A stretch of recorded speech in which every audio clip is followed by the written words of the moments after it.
Welcome to Surf Dudes with Attitude, a podcast about California dreams. I'm joined once again by my good friend, my comrade, my wartime buddy in the trenches with brother me. in arms. Yeah, brother in arms. James, hello. How are you? Hey, I'm here. I'm doing great. I was doing really good until I watched this episode. This was rough, and I think I had talked about this episode in the first season, maybe one of the first or second episodes that we were on. Like, you were not on the show then, but I remember telling Zach, our previous host, I was like, there's an episode later in the series that I specifically remember and I want to call out because I don't think the timeline works out. And it was this episode. I vaguely described it. I was like, there's some kind of a hall monitor situation. There's a safety thing. And then there's 1,000 days that they have to hit. And I was like, even as a kid, 1,000 days, that's like 3-point-something years. Like, how does this happen? But it was sort of answered to me as an adult, but we're gonna get into it. It definitely did not hold up. But I'm really glad you're here with me doing it, because I was very sad watching it. That Let me just be clear. That's the only reason I'm here and doing it is because we're doing it together. As I was watching that today, I just kept asking myself, what is the point of this? What is the point of this show? What is the point of any of the motivations for any of the characters in this? How does this episode even fit in with the idea of this show? This you're right. Well, I don't know why you would do this, but you could Mad Lib this situation into any other sitcom and it would not matter. Okay, like, there's very few things that make this episode stick out as a California Dreams episode. Jake being a tough guy, probably the only thing that I can think of. But otherwise, there's zero band talk.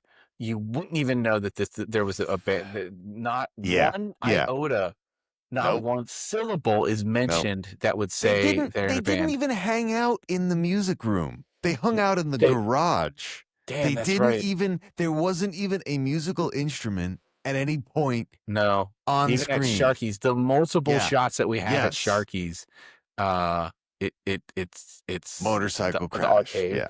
Yeah. and lettuce and condiments everywhere. Yes, I will say this though: there was one guest appearance that I was not expecting, and I was very surprised by. I think I know what you're talking about, so we're gonna get to it. But before that, thank you again, everybody that's listening here to Surf Dudes with Attitude. We are over the hill of the entire series. There's 78 episodes in the series, and we are like half of 78, which would be 34.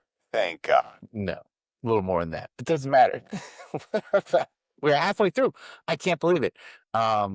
And this episode makes even less sense to the overall arc of the show. I think it's like 10 steps forward, 20 steps back with this episode. But if you followed along this far, thank you so much. I am Pete. This is James. George is away this week. We're going to talk about this episode. If you have any questions, comments, concerns, you want to see more or less donkey lips in the next California Dreams episode, you contact us at surfdudeswithattitude@gmail.com. Please give us a like and subscribe on TikTok, Instagram, Facebook, and write a review for the show. I mean, without further ado, James, do you have your sash and helmet? Are you ready to talk about this? Well, I'm ready. We should have got matching fucking sashes for this. We really should have gotten safety, hall safety monitor, high vis gear. Yeah, we should have. Well, let's do it. Missed opportunity. Here we go. Yeah, so I've got the episode kind of queued up here. I'm gonna sift You're gonna reference this. You're gonna rewatch this. Yeah, I get to watch. Not this not is a rewatch React channel. All of a sudden, I have to watch this show. We can't watch it because it could get flagged for some copyright. high-powered lawyers over at California Dreams HQ. They don't want us doing this. Okay. Okay. Anyways, so we got the opening scene in the high school, children behaving recklessly. Okay. As We got kids are wont to do. Sly chasing a cheerleader on rollerblades. The principal grabs Sly and says, "Hey, stop it. Mhm. You can't be acting unsafe. We're only a few days from winning the Guggenheim World Record for not having an accident at our school." Okay, stop. I got a question and foremost. I mean, first, we should mention this episode is called. This is a 13th episode. Rebel without a nerve. 13th Yeah. episode, third season. Rebel Without a Nerve debuted on December 10th, 1994. So we are inching by at the tail end of 1994. At this time, mid 90s, are you telling me that you are not legally allowed to say Guinness Book of World Records, but you are allowed to say Guggenheim on television? That's exactly what I'm thinking. Is like, why, if you're not gonna go with Guinness, why not just make a completely nonsensical name that starts with G, not pick one of the only other most recognizable names that starts with a G You in could the say lexicon the of last names.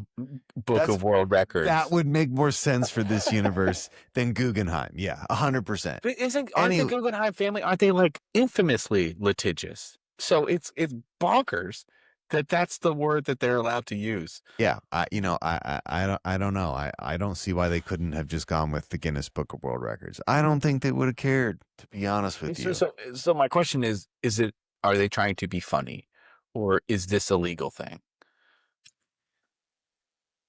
I need an answer. I don't know. Let's just say it's a legal thing. Let's just assume they're not that stupid, and this was for legal reasons they went with Guggenheim over literally any other option, even something that sounded like Kajamagugu or something. It could have even been like comically close to Guinness. Yeah. And that would have been funny, but whatever. Not a big deal. It's only 15 seconds into this episode. Not a big deal. So we learn that Tony has kind of spearheaded the hall safety movement to crack down on safety because they're trying to win the Guggenheim World Record. Did you not just hear what I said? I heard him, but what is Tony's inspiration for this again? He gets a picture and a paper. Tony's motivation is school pride. Now I don't know if you ever experienced school pride, but that's what his motivation is. I love this man. I love Tony as an actor. He's so good. What's his name? William James Randolph Hearst. James. He's so good. He also had he had a ton of good jokes throughout this whole episode. He answered the call as he always does, no matter how stupid and absurd it is. And this one he nailed. Like the silly voices, the stance. Like I don't care for his character arc whatsoever, but he always nails it. Okay. To be fair, nobody's character arc in this episode matters. The motivations are. We'll get into it. Anyways, the principal. I love your shirt, by the way, for this episode. That is how I feel. It's appropriate. It certainly helped me cope. His shirt just says "suffer," and that's what we're doing tonight. The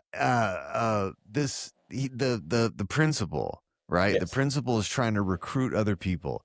Now Sly is trying to become a hall monitor because he wants to abuse it for some perversions, and it was pretty raucous that he was saying that to his principal in a school in the 90s, but whatever, he's actually 40. So and then the principal's also like, well, what would be cool is if we had the coolest kid in school be a hall monitor and lead by example. And he's trying to lean to get Jake to be a hall monitor. Yeah. Jake's not having it. But then, which makes the thing later so much more confusing. Okay, so this is a funny bit. Tiffany and Mark come running in, and Tiffany is screaming something to Jake. And Tony says, slow down. And then Tiffany says it in slow-mo. Okay, you really like that, didn't you? That was a cute little bit. That was a real cute little bit. Tiffany does not get lines like that. Well, there's some weird tension between Tiffany and Jake through at least the first 5 minutes of this episode. There's some unresolved issues, if you know what I'm talking about. Okay, so this is not the first time we've seen this principal. I believe this is the second, maybe third time that we've seen him in California Dreams. Earl Bowen is very, very famous character actor that died a couple years ago. Most notably known for the fucking Terminator, which is not so subtly referenced in this episode. And you got to give to the writers; they don't get a lot of high caliber actors on the show. So when they do, they're gonna milk it. So there's a Terminator joke in here. I'm taking off my glass. Really, you didn't hear it? No, I guess maybe I just didn't care. anyways, yes, there's some high quality additional actors in this episode. They really splurged. They broke the bank to get the big names in this episode. Unfortunately, they spent so much money on those people that they didn't have any writers. So they just start telling a story that is going nowhere. Anyways, Mark and Tiffany come in and they're yelling at Jake. There's a new guy who's at Sharkey's, and he's making fun of you, and he's putting you down. He's calling you things like a dingus and a dingleberry and a dillweed. And Jake's like, yeah, that happens all the time. There's always a hater out there. Whatever. They're just going to say what they say, and then they're going to buzz off. He's really prone to prison politics in this. He knows how to handle these new fish coming in and trying to find their place in the hierarchy. So this new guy is talking some shit at Sharkey's. I don't know why. First time ain't my first rodeo, buddy. Why is Mark and Tiff two of the least likely characters to kind of stoke the fire and rile Jake up, because he's got to protect his breath? That makes no sense. Am I wrong? They're not trying to rile him up. They're just What are they doing? They're just saying, they're looking out for their friend. They're saying, hey, this asshole is talking shit about you, and if you don't want to be a little bitch, you better do asshole is in this child's cafeteria, I guess during school hours. So we're gonna go back to school. Listen. Jake, this might be the 90s, but it's really giving off a 1950s vibe. Jake is top dog here. Okay, there can't be two guys that wear leather jackets. There can't be two Fonzies. Okay, only one Fonzie. How are these children getting their motorcycle licenses so early? That's my question. Jake is definitely been held back a few grades. Jake for his sure. Jake could Jake probably get his own insurance at this point. Okay, so the next scene there. I just love. Yeah, go ahead. The whole crux of this episode, the principal says we're a few days away from getting to 1,000 days without an injury. That's absurd. We've definitely seen some hijinks in the hallway before that we all have to disregard. But just to put a pin in what I was saying earlier, when I was a kid, the episode does not take place over the course of 4 years. This is the tail end, and we have a couple more days left before 1,000 days. See, here's how it could easily be disproven. We would just have to go back in the episodes and find another episode where somebody got hurt at school. We literally saw them. Continuity destroyed. A show infamous for its continuity and attention to detail. We definitely saw somebody get stuffed in a locker, in a trash can. You know what they're doing? This is like The Wire. They're just juking the stats, all right? They are diminishing these assaults down to like petty loitering kind of things so they don't actually have to say it. I think that's what's going on. Wow, the cover up, just goes so deep. I'm sorry, I didn't mean to interject. Anyways, they're at Jake's garage. He's ubiquitously working on his bicycle on the pedals. Do you think that his uncle's ashes are anywhere in there? Yeah, 100%. Okay, Yeah, absolutely. And the scene just opens up, and Tiffany's like, "Jake, what are you gonna do? This guy's calling you a bitch. Doesn't that suck that this guy's calling you a bitch? Don't you want to do something about that?" It's like really bad. And then like Mark gets in on it too. It really at this point it definitely feels like they are goading him to do something. And no discussion of music.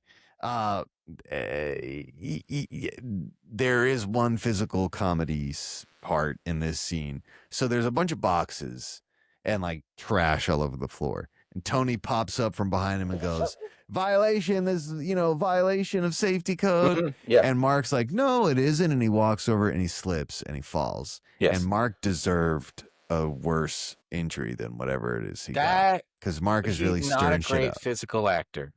Like, But all then- they just needed a banana peel and a slippy noise, and it would have been perfect. I honestly, I looked at the floor just to make sure it wasn't a banana That peel on the whatever floor. like grease Yeah. spill they had Whatever. was cartoonish. Yeah, by the for way. sure. Yeah, for sure. And then the apex of this scene, Sly rides in on the back. What is this fucking douchebag's name? What is the douchebag guy's So name? he's Reitman, Joe Reitman.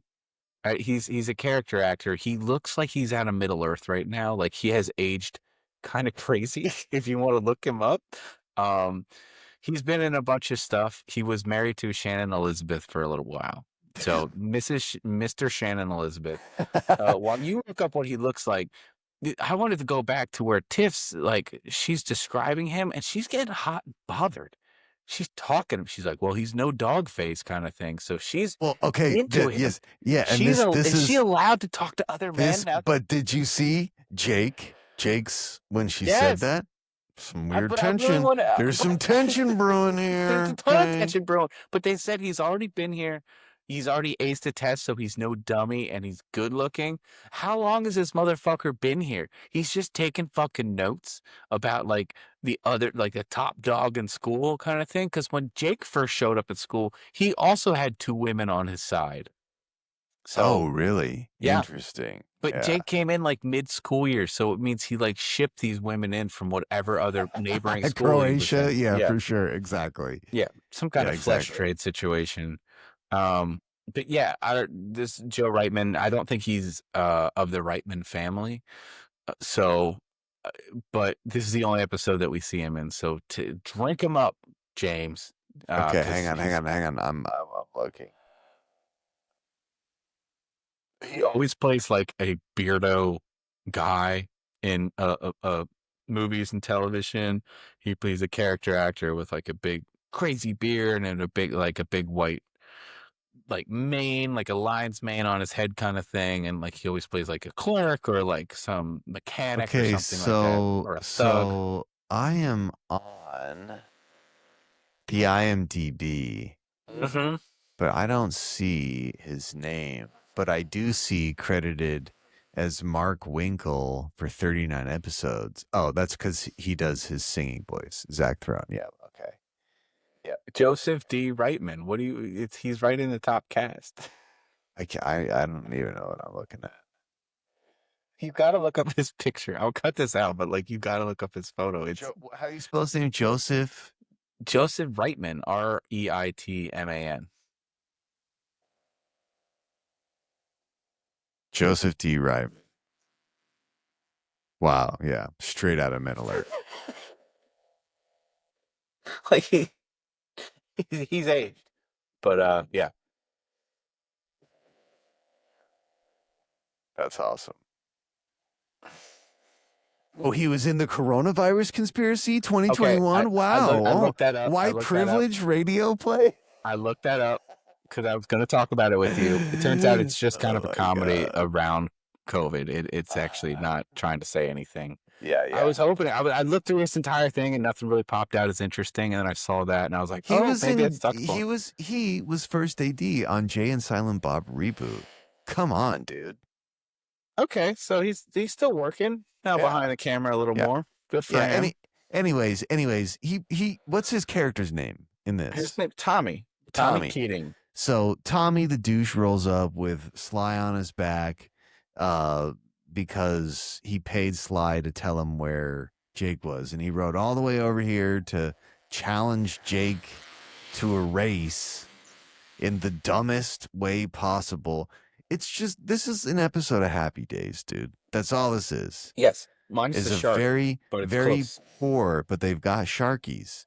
One thing I do think is hilarious, and I'm going to share my screen here, is Okay. that for the entire episode, this guy's hair looks hilarious. Oh yeah, it looks like he literally got off a motorcycle. Like it's just The whole perpetually blowing time, back. Yeah, it's flawless.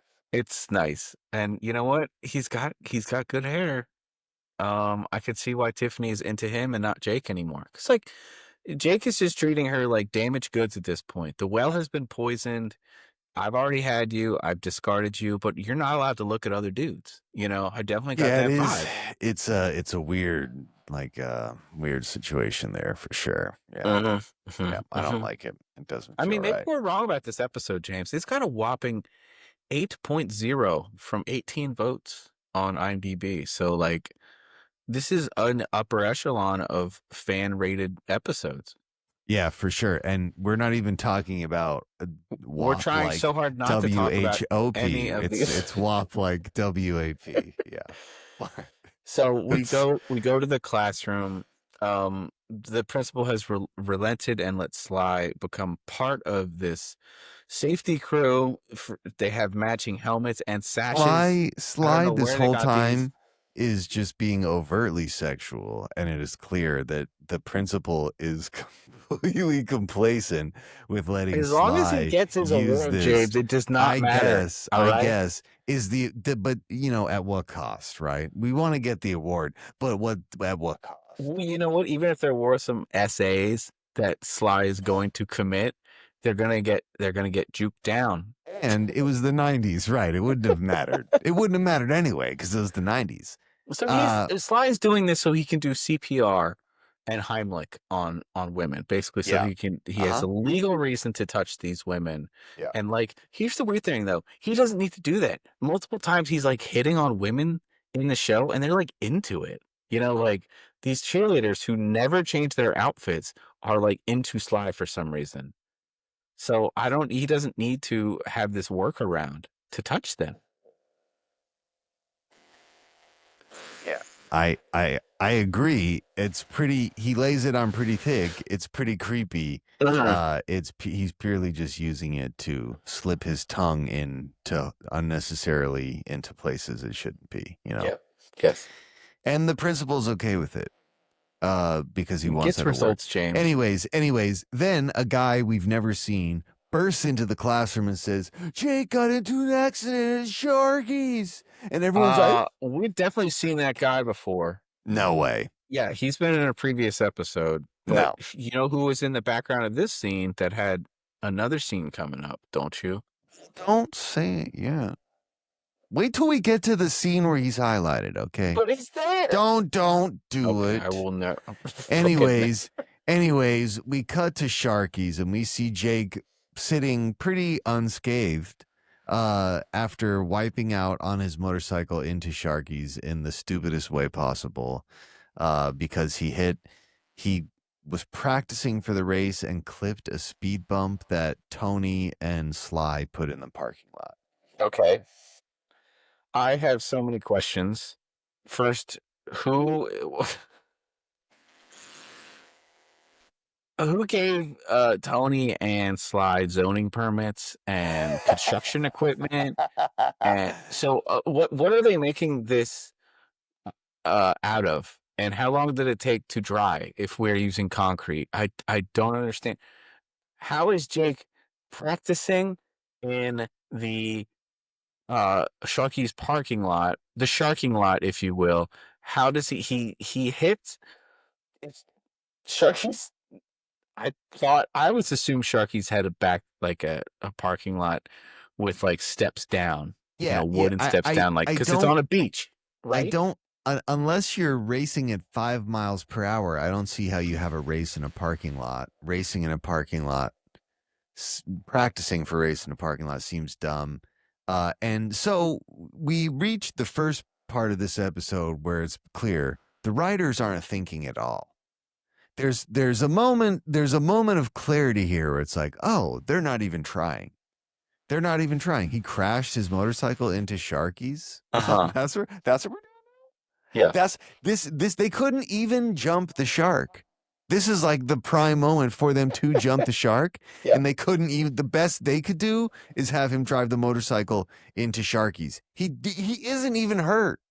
He isn't even hurt, but somehow he's so rattled that it disrupts his ability to do something else unsafe on his motorcycle. But he crashes into Sharky's twice. Like we're gonna get to it. You're getting ahead of it. I'm just saying in general, he keeps doing this, and he's supposed to be this expert bike rider. He got a fucking award for having the best bike. I don't understand how this happens. Right. This is what I'm saying is like, A, he's that inexperienced that happens, and B, because he's never years old, James. He's never like wiped out.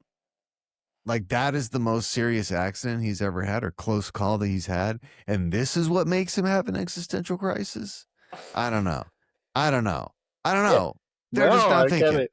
So, anyways, he's you can't really tell if he's rattled, but he's reserved. And then the bully guy comes in and says a couple dumb jokes, and I don't know. That whole character is stupid. It's just stupid. The main antagonist is stupid. Yeah, he's just stupid. I don't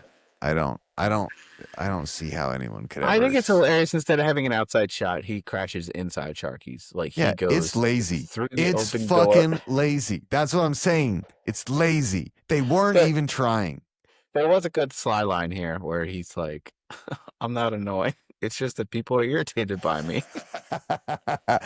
Yeah, honestly, there were a bunch of really great Sly and Tony like jokes. Of course, they're always saving these fucking episodes, man. But this, it was disproportionate for how bad the rest of the episode was. It was like, well, I guess there's the comic relief. I guess I got a piece of logic that I need to inquire about. Okay, you have said previously that is Sharky's a part of the school? It is the cafeteria. I think that is a direct quote from you, right? Yeah. Ergo, would this not count against the 1,000 days of safety? Of course it would. But it's not acknowledged whatsoever. Of course, dude. Look, no, stop.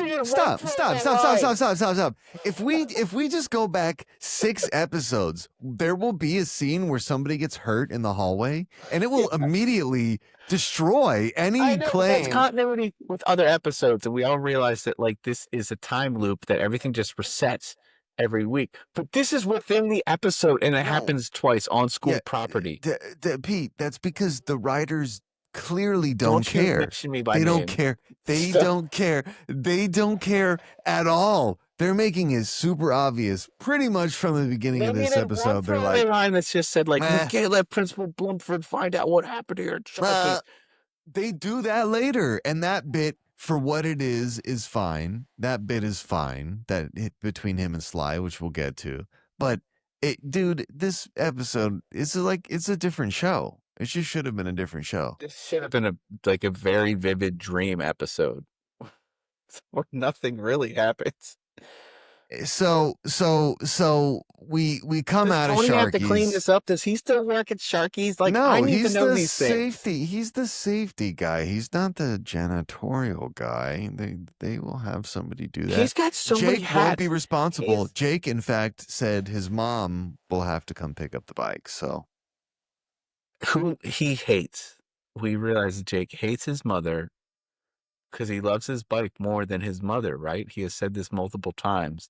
I won't swear on my bike. I'll swear on my mother. Ergo, Jake has committed matricide. His mom's not coming to pick up that fucking bike. She's especially not doing it twice. Yeah, definitely. Okay.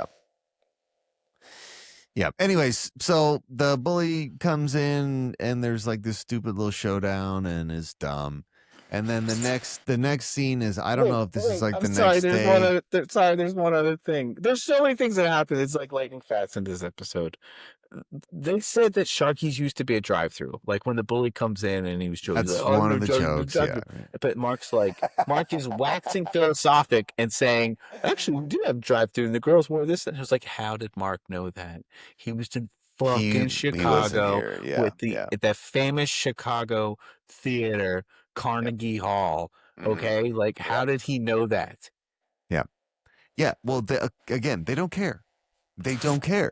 I Eh, think the yeah, answer all here you is ever say they is don't it's the care. 90s and they don't care. They I didn't need care. more clarity. No, they didn't care. They didn't care. And this episode is proof that they didn't care. It's almost like we're seeing what the peak of I don't care looks like. That's what we're seeing. They got over the mountain, just like us. They stopped giving a shit. God damn. Anyways, so the next scene is like later that day or another day or whatever, and this is the big cameo. This is the big time cameo. And Pete. Yeah. Say it. Okay. Well, I'm really sorry. He was in an earlier scene. This is, of course, Michael Bauer, better known as Donkey Lips from Salute Your Shorts. Now, this is some Mandela effect that's going on right here behind the scenes here at Surf Dudes with Attitude. I swear, I'm 99% sure Donkey Lips has been in another episode. And I want to say it's the episode where Jenny leaves. And he's a part of whatever committee at school. But I'm looking on his IMDb profile and it says this is the only episode he's in. I know he has been in there. He just might not have had lines. He had it scrubbed. He had it scrubbed. This and Shazam, it's okay, because I wrote down, I was like, oh, they gave him a lisp for this one, but he is definitely in the background of some other episodes, but they're not listed because he doesn't have a line. That would make sense. He's scrubbing it. He's scrubbing it from his catalog, dude. It's hurt his reputation. You don't give a shit, but did you ever watch that really stupid show, Sons of Anarchy? No. It's the dumbest. It's so dumb. It's one of the worst pieces of shit on television, but it is so hilariously bad.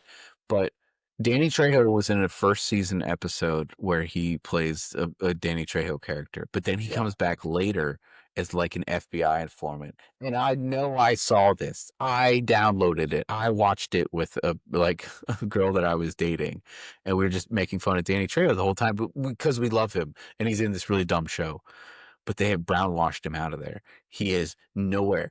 Like that episode I can't find anymore, and I'll like go to my grave saying that I know I saw this episode. So it's like a legit missing episode?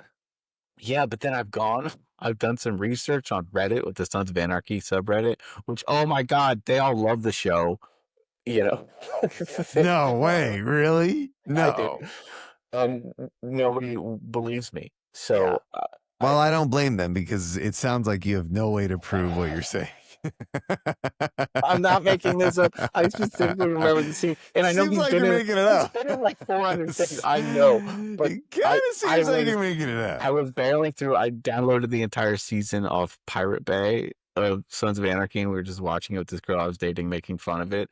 And fuck, dude, like, unless they just flipped in one episode and then took it out. You got deep fake, dude. You saw one of the first the first deep fakes, and it was Danny Trejo in an imaginary episode of Sons of Anarchy. Okay. No. Yeah. Okay. This isn't Law and Order, dude. Okay.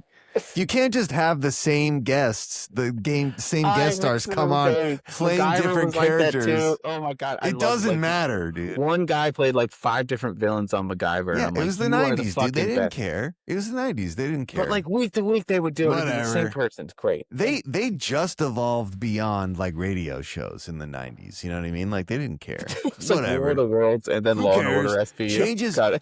Changes clothes. It's a different guy, dude. It's New York City, man.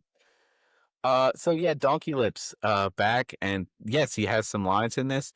He's getting picked on, of course, and he has a really strong lisp. So there it is. And this is also the scene where it seems that Lorena has lost all lust for Jake. She is unattracted to him because he has turned into kind of a pipsqueak. He's scared about everything. He's worried about safety, and she's just like, no, I need a passionate man, which is controlled speak for basically I need a toxic relationship, and this isn't Yeah. going to work for me. You're Yeah. boring. Yeah. Yeah, and then the the antagonist comes in with his really dumb hair and I don't Dumb. know. This scene, I can't remember if it was this scene or the next scene, but there's one scene where Sam yells at the douchebag guy, and Okay. it's like super aggressive. It's like way more Yeah. intense than Well, it when you should. only It's get like one line per disproportionate. episode, as Sam normally Yeah, does, you got to you belt it really out. gotta sell it. Yeah. Anyway, so yeah, there's they basically tell Jake, you gotta like get back on the horse and try this thing again. You can do it. And then they cut to Sharky's, and Jake has once again flown in through Sharky's on A his bigger speed bump. motorcycle. So how many Yeah. days have passed? How much asphalt did they put down? How long does It's it take not. to It's a try? speed bump. It's a speed bump that's made from the primary output of Sharky's hamburgers and pizza. Okay. And in the hot California sun, when those two things congeal and kind of bake for a little That's bit, really they dumb. solidify. Yeah, they No. solidify. That's is science. And so that's how Tony and Sly are making the So speed is bump. Jake launching in and the door is Dude, already open? It's a straight doesn't line matter. Who to the cares? condiment section. Doesn't matter. He's It wearing doesn't matter. lettuce. He like for as bad as he is, most people when they're in an accident on their motorcycle, they just explode into different pieces. But he makes it Interesting. through multiple doors and Yes. gently drops the bike on the floor of a restaurant. I mean, I it's don't when know. Sharkey stayed open, cleaned up all this, and then this happened again, seemingly the next day. Yeah. Who's at fault here, really, though? This is It's definitely Jake. this is It's on for sure Jake, Jake. right? Yeah, it's for Okay. sure Jake. It's for sure Jake, and almost certainly some Tiffany to blame for sure because of how she like provoked him. Okay, so the next scene we see Jake Yes. wearing a safety badge and getting the helmet because he's taken up the principal on his offer to lead by example and indulge in school spirit and be the safety monitor. I didn't really buy this for Jake's character, but Yeah, again, it makes no I sense. understand that the writers don't give a shit. Even his motivation as he was walking away from the second accident, he didn't really seem that shook. He seemed like I don't know. I didn't buy it. I didn't buy it at all. And it makes it even dumber when he snaps back out of it. But anyway, so now he's in like this weird fugue state where he's like been emasculated and terrified and he's all about safety now. It was like so deeply traumatized. And then the bully guy finds him in the hallway and is like berating him and then basically says, "Give me your leather jacket, bitch." And he does, and he gives him the leather boots, your jacket. motorcycle, And jacket. Jake just doesn't seem to really care that much. I'm surprised he took off all these layers because we always talk about how many layers that Jake is wearing, and like he kind of effortlessly took the sash off, gave him the jacket. To be fair, he has 30 whistles on, so like if we're counting each of those as a layer, he's got a long way to go. He'd win strip poker is what you're saying. Essentially. Now, if you realize anything, James and I are certified badasses. The leather jacket is a big deal to take off and give to somebody. That's called your cut and your war colors, and you never take them off, James. So the fact he just gives it away willy-nilly, I don't think Lorena will ever get wet for him ever again. Where did you learn that? Sons of Anarchy? There was one episode I learned it on Sons of Anarchy, and I can't find it. That's hilarious. That and the Warriors. That's pretty much all my gang knowledge comes from. Yeah, sure. Lock Up Raw and MSNBC as well. Yeah. The classics, yeah. So Tony said a very tasteless joke around this time. He said, like, like even Tony says this is above and beyond. Like this, there's a difference between safety is wearing a bulletproof vest at the post office, and this isn't that. Yeah, that was pretty dark. This is before America was known for its mass shootings. and it was just a Well, joke. hey, listen, we defined going postal. Okay. That was us. We did that. We went postal. Okay. Mhm. And so again, so this is a scene that kind of goes from the hallway to the classroom, back to the hallway. So we are congregating in the classroom now, where Timothy, the bully, is putting the moves on Lorena, who is a wounded gazelle at this point. He's going in for the kill, and he talks about going to Paradise Cove. And this is the second time we've heard about Paradise Cove. This is a place where kids go. They get on some kind of catamaran, some kind of dinghy, and they go make out somewhere on a little island, A lover's lane, if you if will. you Yeah, will. yeah. In your slip. And even though Jake just gave him his leather jacket like a little bitch boy, he Yeah. sees him talking to Lorraine, and he's driven into a fit of rage. That's true. So much rage that he does the complete opposite. In 1 second, he has gone from the complete depths of humiliation to Yes. now being top dog and wanting to race this guy and show him he's a little bitch boy. I think this school would run a lot better if they had teachers, because so far we have one faculty We've member. just seen and the it's just the principal. principal. Yeah, we've just seen I the mean, and if principal. that place has gone 1,000 days without an incident, without any teachers, like, kudos. That's a big deal. Dude, look, if I didn't see it, it didn't happen, That's right? if If you there's see, no don't say teachers there, something. if there's no teachers or adults there to report that something happened, did something even happen? No, You I know don't what I think it mean? did. Nope, You nope. know what I mean? Okay, Oh. so anyways, this scene is really dumb, just because of how he flip-flop. It's the complete dude, there was no emotional change. This is There a was dense no day. there A was lot has no happened today. it was just then why yeah, just why even give up the leather jet? It just doesn't make sense. None of this does feel like a dream. Now I see what you're saying. Yeah. This feels like a dream. This feels like a fucking dream episode because Mhm. none of it makes sense. People are just doing dumb shit But willy-nilly. that's It why should have it's been a a dream. linear, very vivid dream, because like it's like a fever dream where you dream about spoons or shampoo, where it's something so banal and of no consequence, and it just keeps playing on a loop in your head because you keep shitting your brains out until you feel better. That's exactly what this episode is.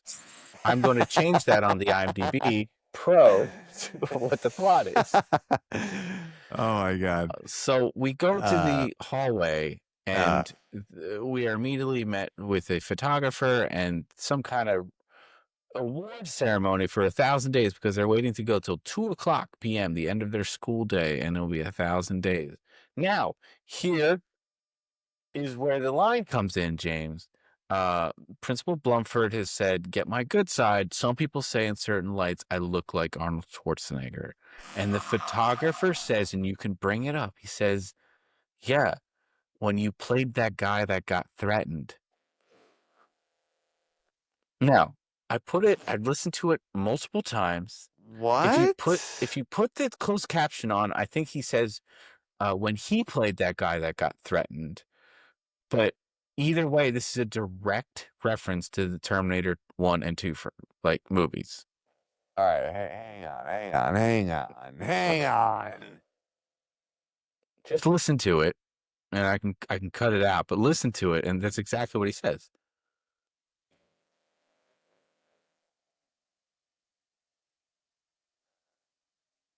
When he played that guy who got pregnant. The fuck are you talking? That's not a Terminator reference.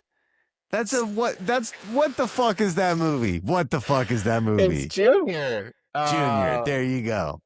When he plays that guy who got pregnant. He says pregnant and not threatened? Yes, Pete, yes. It's not a fucking Terminator reference.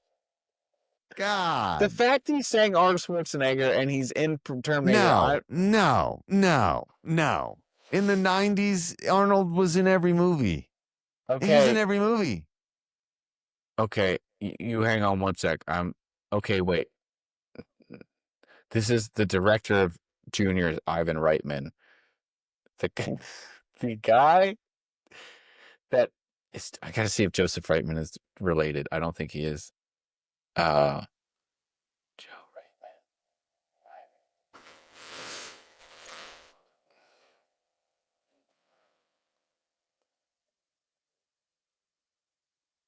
Okay.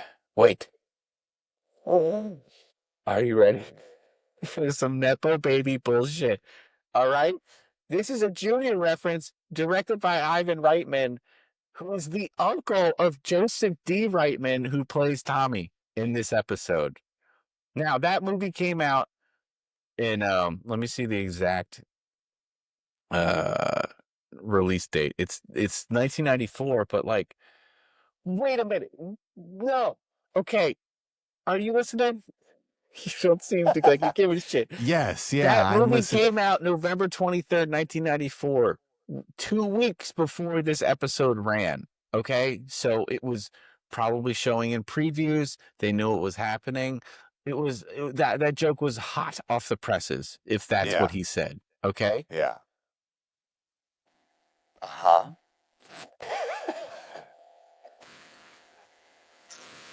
I don't know. I don't have another friend that's as conspiratorial as you do. So when I when I throw this like golden nugget of truth bombs all over your plate, Dude, kid, dude, you don't give a dude, shit. dude, dude, dude. You tried to tell me it was a Terminator reference, okay? Okay, You forget what I tried said. to tell me it was a Terminator reference. I listened to it multiple times. I did not hear pregnant. Come to find out, it's a Junior reference? Okay, And you're I'm mad at running with it. me? You're mad at me? Look, like the fact that this guy is a Nepo kid, that's Hollywood, baby. That's show business, dude. That's not a shocker. Like Okay, there's somebody in here that's related to Ron Howard statistically. So yes, it's usually Ron Howard's brother. My threshold for how good a joke is on this show is so low that I thought what he said, you look like the guy that got threatened by Arnold Schwarzenegger. That was just you as look on like the par. guy that got pregnant in terms of the That's joke actually a pretty good is way joke. better than Yeah. you look like the guy that got threatened. That Okay, sounds like AI. That fair, soun't but like AI tried to write can't a be joke bringing up without Arnold understanding. Schwarzenegger if not to bring up the biggest movie that he had been in just 2 years prior.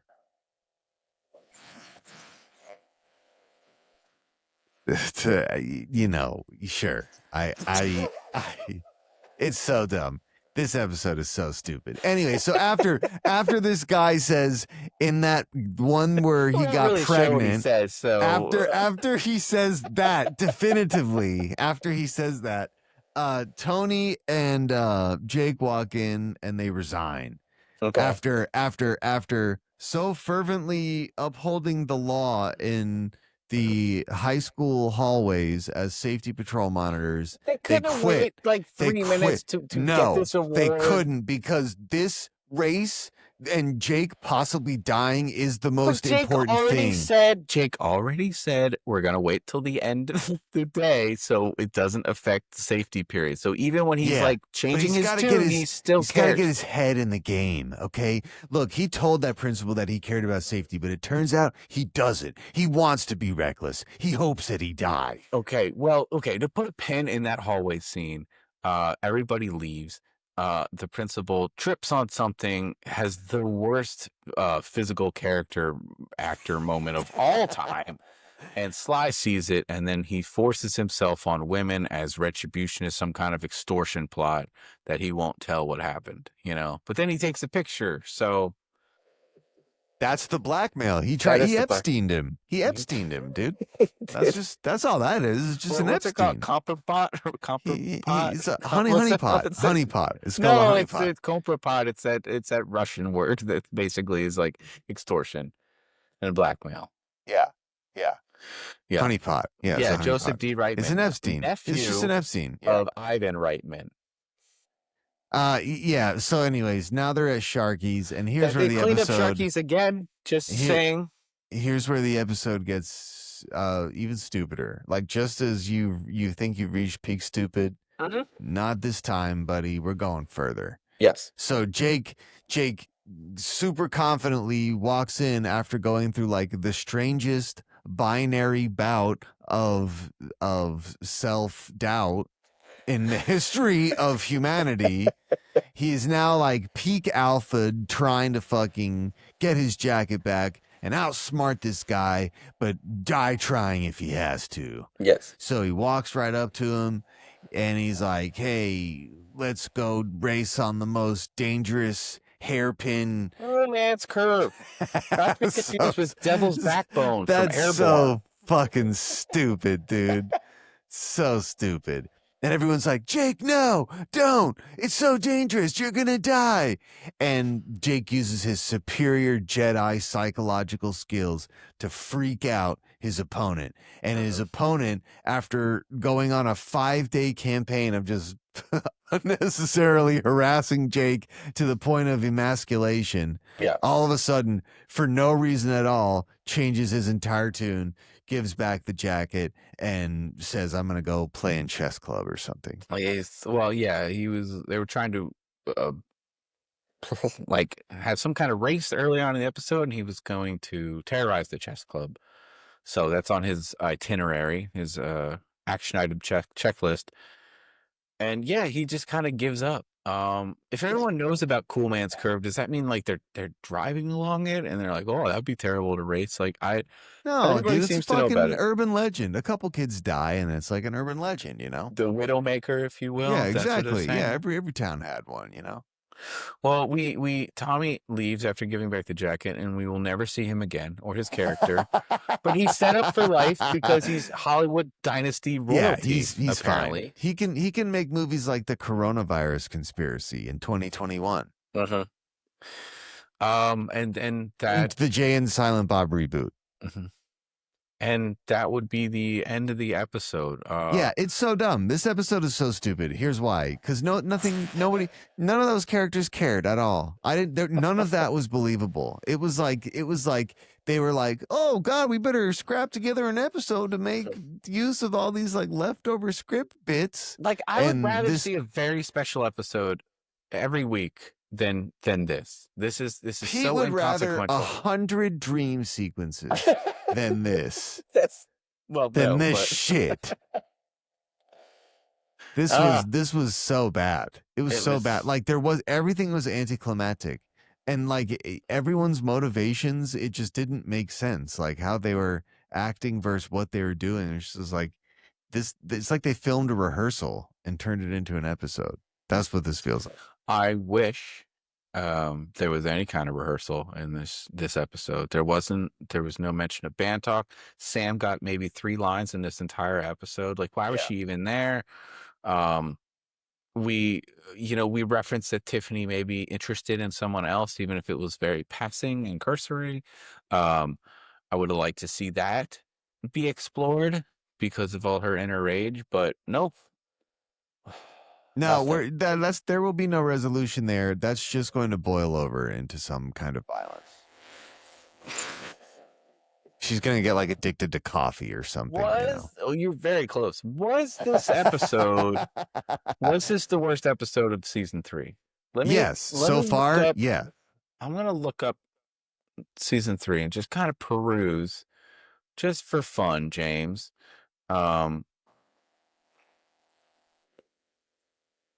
What episodes we've already seen? So, is this worse than the budget cuts episode? Where yes, okay. Yeah. Okay. Is this worse than the Winkle-Wix world? Oh, that one? Oh yeah, for sure. This is way worse than that one. Yeah. And what about the smoking episode? Oh yeah, let me think about that one. Yeah, for sure. This one's horrible. This one is horrible in comparison to that one. Is this the worst episode you've seen of this show? This is the worst episode I've seen of this show, for sure. Wow. I knew it from the fucking beginning, and there was not a point in this episode where it and you know what? I have been pretty generous. This episode 13, I've been pretty generous. And this season, there's been a lot of upgrades from what I understand of this show. Yeah, for sure. It's like leveled up, okay? But this one is bad. This one's pretty bad. It's the worst I have seen for sure. There was just like no one cared. No one cared. I don't even understand why Jake did what he did or why the bully did what he did. None of it makes any sense. Yeah. I mean, we care here at Surf Dudes with Attitude. We're gonna keep bringing you these episodes whether you like it or not. Whether we like it or not, really. I mean, yeah. that's obviously not even in the equation. Well, speaking of episodes, do you want to guess? Since we have no awards to get out this week, do you want to guess what the next episode is about? Yeah, sure. What's the title? It's called episode 14 of the season 3 is called Boyz Are Us. Boyz with a Z. Tell me they start a boy band. I need you to give me a little more to kind of go. Tell me they start a boy band, like a new kids on the block kind of deal. How would that look?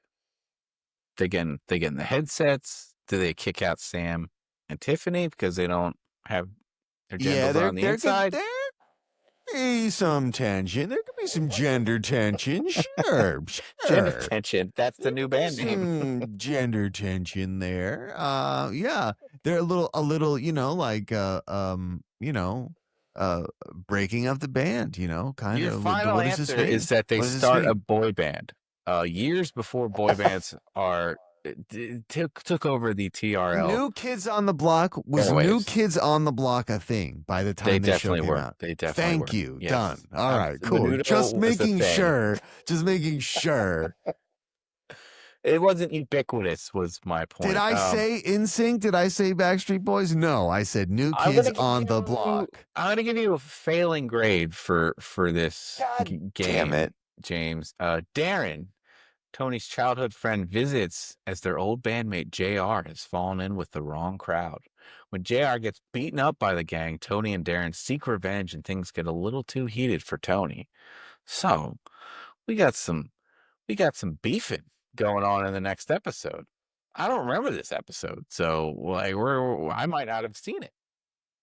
Wait, so he's in a band, but he gets beat up by the people in the band? Okay, so Darren is visiting. Okay. That's Tony's childhood friend. He's an old bandmate? And no, as their other bandmate, JR, has fallen in with the wrong crowd. Yeah. So JR gets beaten up by a gang, and then Tony and Darren have to seek revenge. But Tony wusses out. But the thumbnail, it looks like Sly is dressed up in what could only be described as like an African safari guide outfit, or maybe a Bobby, a London Bobby situation at Sharkey's situation. Okay. Yeah. So this episode's gonna take us places, it looks like. So please stay tuned for that. I hope it's better than this one. The next episode has an 8.2 out of 10 as opposed to 8. So not that means a damn thing. Yeah. Yeah, sure. Don't lead me astray, IMDb users. Anyway, if you guys want to contact us again, it's surfdudeswithattitude@gmail.com. George will be back next week.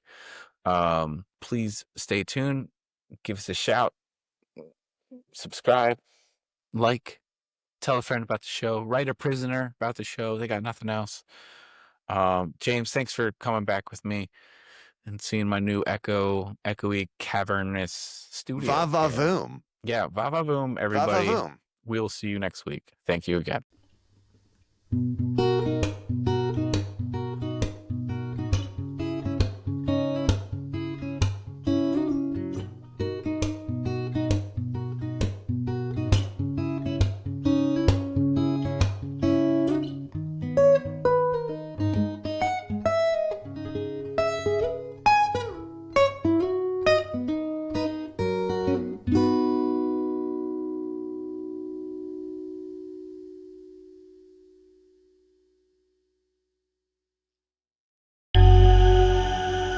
This has been a Winning Moon production.